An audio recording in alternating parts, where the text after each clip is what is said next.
여러분이 지금 현재 겪고 있는 하프타임 시간 속에 여러분은 어떤 상태에 계십니까? 우리가 계속적으로 잘 성장하고 있는 갈래평입니까? 아니면 마치 계단을 우리가 오르는 것처럼 조금은 힘들지만 다시 도약하고 있는 바울형의 모습이십니까? 아니면 우리가 어떤 어려움을 만나게 되면 더 이상 정체성에서 계속적으로 있는 그런 유형도 있을 수 있고요. 또 하나는 탈진의 모습 속에 있을 수도 있고, 아니면 좌절 가운데 있을 수도 있고요. 마지막으로 우리가 차지도 덥지도 않는 그런 유형 가운데 있지 않습니까? 우리가 마치 병원에 가면 수술하기 전에 자기 자신을 먼저 진단하는 것처럼 우리 자신이 지금 현재 하프타임으로서의 내 시간의 모습이 어떤 모습인지를 먼저 잘 진단해 보시면 오히려 후반전에 시작하는 데 있어서 굉장히 중요한 여러분의 도움이 되실 거라고 생각이 듭니다. 예레미야 29장 11절에 성경 우리에게 말씀하십니다. 나 여호와가 말하노라 너희를 향한 나의 생각은 내가 하나니 재앙이 아니라 곧 평안이요 너희의 장래의 소망을 주려 하는 생각이라. 여러분, 우리가 인생 후반전을 시작하면서 우리의 감독 되신 주님께서 우리에게 이렇게 말씀하고 계십니다.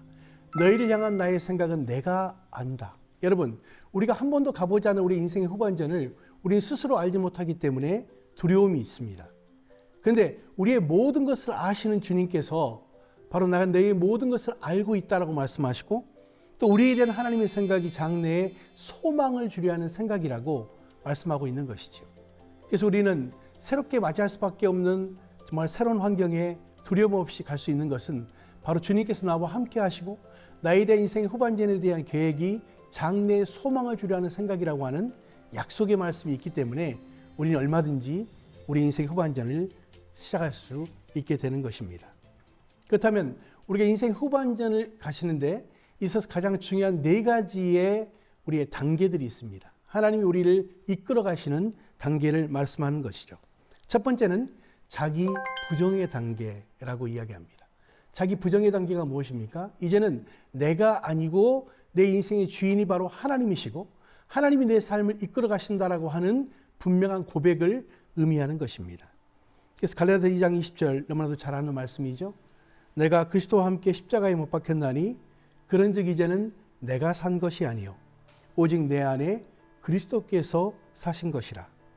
이제 내가 육체 가운데 사는 것은 나를 사랑하사 나를 위하여 자기 몸을 버리신 하나님의 아들을 믿는 믿음 안에 사는 것이라. 여러분, 이 말씀의 가장 중요한 포인트가 무엇입니까? 이제는 내가 사는 이유가 나를 위한 것이 아니라 하나님의 영광을 위해 살겠다고 하는 분명한 우리의 고백이 담겨져야 한다는 것이죠. 우리의 인생 전반전은 오로지 성공만을 위해 달려왔습니다.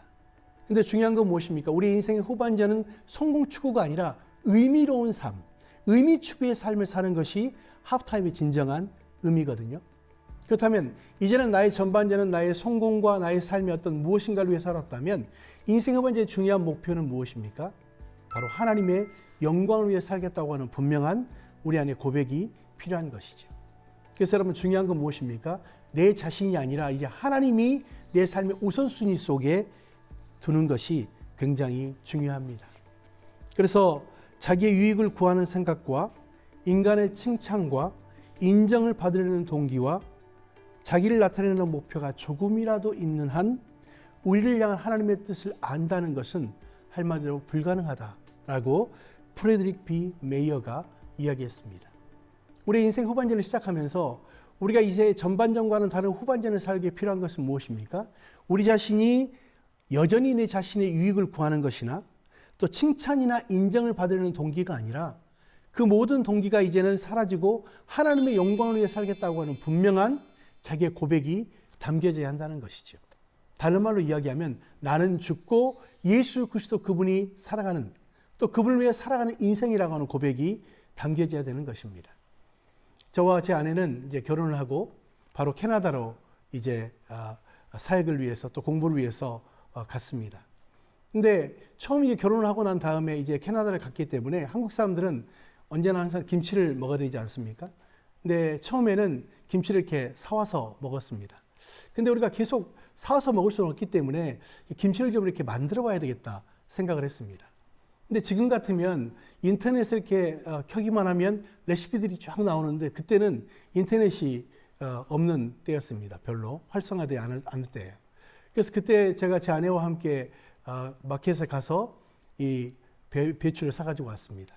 근데 처음에 이 배추를 만들어 보는데요. 이게 나중에는 배추라고 도저히 볼 수가 없더라고요. 김치라고 볼 수가 없을 정도로 굉장히 이상한 작품이 나왔습니다. 결국 이걸 먹지 못하고 버리게 됐습니다. 그리고 그 당시에 그 비싼 아주 롱 디스턴스 아주 그 해외 그 전화를 통해서 제 아내가 어머니에게 레시피를 받아가지고 두 번째 제가 시도를 했습니다. 근데 두 번째 시도할 때는 어느 정도 이렇게 레시피에서 하니까 모양이 좀 나오더라고요. 근데 우리가 잘 아는 것처럼 다 이렇게 자른 다음에 소금으로 간을 하지 않습니까? 근데 간을 한 다음에 이제 숨이 죽어야 되는데 제 아내가 저한테 부탁을 했습니다. 좀 가서 좀 씻어달라고. 근데 제가 여러분 얼마나 깨끗하게 씻었겠습니까? 그리고서 난 다음에 그걸 이제 유리방에 담고 이게 익기만을 기다렸습니다. 근데 어느 정도 시간이 돼서 지금쯤 익었겠다 싶어서 이제 김치를 꺼내서 먹는데 문제는 무엇이냐? 제가 너무 깨끗이 씻었기 때문에 순이 하나도 안 죽은 겁니다. 그래서 그때 제가 볶아 먹고 지져 먹고 할 수 있는 모든 방법을 다 해서 먹어봤습니다. 근데 그때 제가 그것을 먹으면서 하나님이 제 내적인 음성으로 이렇게 말씀하시더라고요. 그것은 무엇이냐면 팍 죽지 않으면 맛이 안 난다. 여러분, 우리가 그리스도 안에서 우리 전반전을 보내고 후반전을 시작할 때 우리 자신이 완전히 죽어지지 않으면 여전히 내 자신이 나타난다면 우리 인생 후반전은 하나님이 역사하시는 인생 후반전이 될 수 없을 것이라는 것이죠. 그렇다면 여러분, 이제는 우리 자신들을 다시 한번 돌아보고 이제는 하나님의 영광을 위해 살고 또 우리가 의미 있는 삶, 사명의 삶에 포커싱 되어질 수 있도록 우리 인생의 첫 번째 단계를 먼저 잘 지나가시는 것이 중요합니다. 이제 두 번째 단계는 무엇이냐면 주 안에 거하는 단계입니다. 주 안에 거하는 단계. 우리 잘 아는 요한복음 15장 3절과 4절을 보면 이렇게 말씀하십니다. 너희는 내가 일러준 말로 이미 깨끗하였으니 내 안에 거하라. 나도 너희 안에 거하리라. 가지가 포도나무에 붙어있지 아니하면 절로 과실을 맺을 수 없음 같이 너희도 내 안에 있지 아니하면 그리하리라. 여러분, 이 말씀은 무엇을 의미합니까? 우리가 그 나무의 원줄기에 붙어있지 않으면 우리가 과실을 맺을 수 없다고 이야기하는 것이죠. 첫 번째 단계는 우리가 우리 자신들을 정말 하나님 앞에서 우리 자신들이 부정되는 단계라면 두 번째 단계는 무엇입니까? 바로 두 번째 단계는 바로 우리가 그리스도 안에서 주 안에 거하는 단계라고 이야기합니다. 여러분, 우리 자신들이 스스로는 절대로 열매를 맺을 수 없죠. 근데 예수 그리스도 안에 있을 때 우리가 진정한 열매를 맺을 수 있습니다. 제가 해외에 있으면서 한국의 그 과일 중에 참 먹고 싶은 과일이 하나 있었습니다. 그것은 무엇이냐면 배입니다. 배. 우리 잘 아시는 것처럼 해외 나가보시면 배가 이렇게 조그맣잖아요. 근데 한국의 배는 정말 맛있고 달지 않습니까? 근데 제가 어렸을 때 생각해 보면 어렸을 때는 돌배가 많았습니다. 떫은 배죠. 근데 지금 여러분 돌배 있습니까? 없습니다. 그 이유는 좋은 나무에 접붙임을 했기 때문에 거기서 오는 영양가를 받았기 때문에 좋은 열매를 맺은 것입니다. 우리도 마찬가지입니다.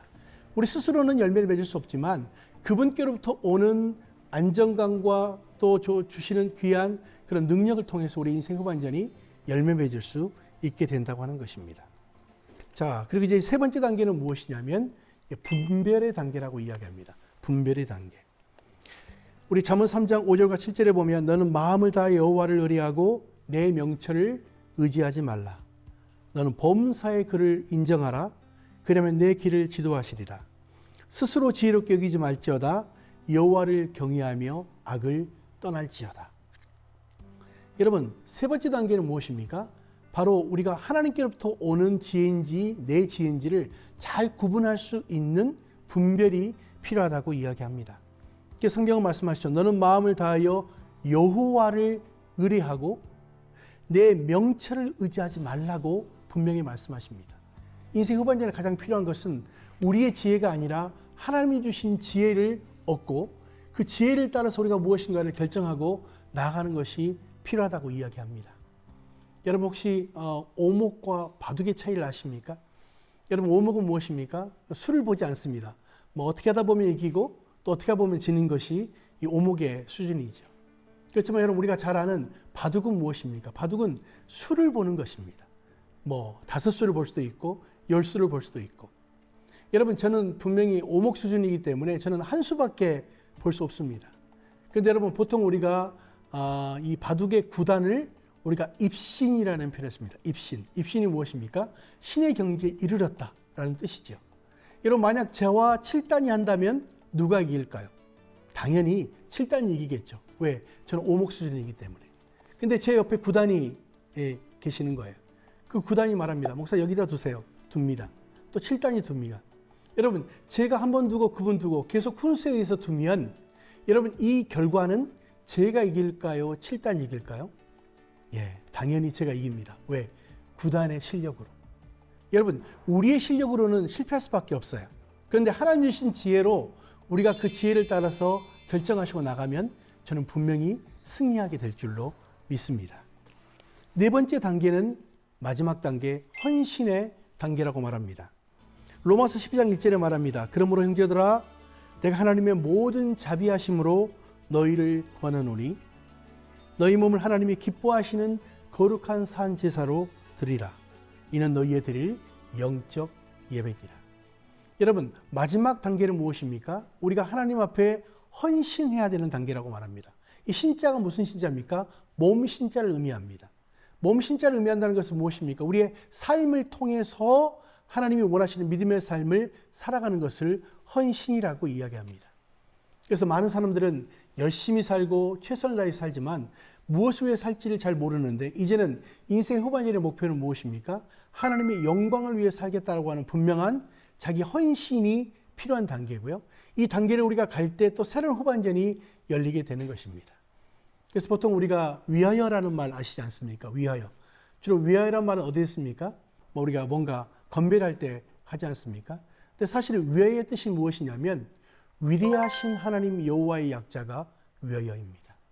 사람들이 그걸 알고 하시는지 잘 모르겠어요. 근데 여러분 이제 후반전의 정신은 무엇이냐면 위대하신 하나님 여호와의 약자인 위하여의 정신으로 우리 인생의 후반전을 시작하는 것이 굉장히 중요합니다. 자, 그렇다면 우리가 이 하나님의 인도하심을 4가지의 단어로 우리가 정리할 수 있습니다. 첫 번째는 come, 두 번째는 in, 세 번째는 wait, 네 번째는 go. 4가지 단계를 이야기하는 거죠. 근데 첫 번째 단계는 무엇입니까? 그분 앞에 와서 우리 자신들을 점검하는 것을 의미합니다. in은 무엇입니까? 그분 안에 거하는 것을 의미합니다.